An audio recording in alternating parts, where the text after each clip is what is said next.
From Omro down to Mayville, from Rosendale to the Ledge, and everywhere in between, it's time to get you caught up on everything happening in the Flyway Conference.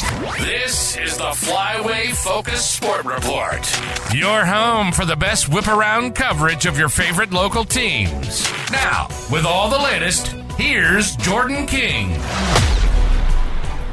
Good Monday morning to you. The Lemira Lions are headed to the state semifinals for the first time in program history. Let's circle back and remind you of some of the stats in that 24-7 win against Cedar Grove, Belgium. The Lions were led by senior Taylor Schomburg's 2 early rushing touchdowns. Schomburg finished with 118 yards rushing. He's been held to fewer than 100 yards just one time this season. That was in that Mayville game in Week 9. Quarterback Jackson Gable accounted for 77 total yards, including a big 41-yard run on Lemira's second scoring drive. Defensively, Nate Steinman with the 2 picks, including that big pick 6 late. Steinman also had 5 tackles and 1.5 sacks. Sam Schroffnagel had 2 sacks. Schomburg added a sack as well to go with his 5 tackles. Colton Wagner led the team with 8 tackles, and Brody Lidke had 7. Easton Zangle was perfect kicking. He made all 3 extra points, also drilled a 30-yard field goal. The Lions will play against Belleville on Friday in the state semifinal. Site for that game has already been announced. At Oconomowoc High School is where that one will get played. Belleville got a tight 35-32 win against Lancaster in the quarterfinals. Belleville threw for 175 yards and rushed for another 182.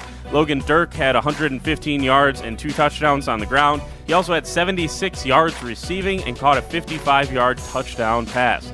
Brennan Keys went 10 for 14 passing for the Wildcats. Belleville had 5 different defensive players record more than 12 tackles. So once again, Friday, Belleville Lemira at Oconomowoc. Mayville did not report any stats from Friday. The Cards weren't able to contain Brody Schaefer from Winneconne enough to get the win.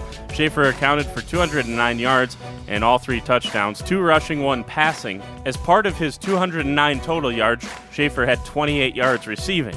So passing, rushing, receiving, Schaefer did it all. Finally, today is the day for girls basketball teams to start practicing.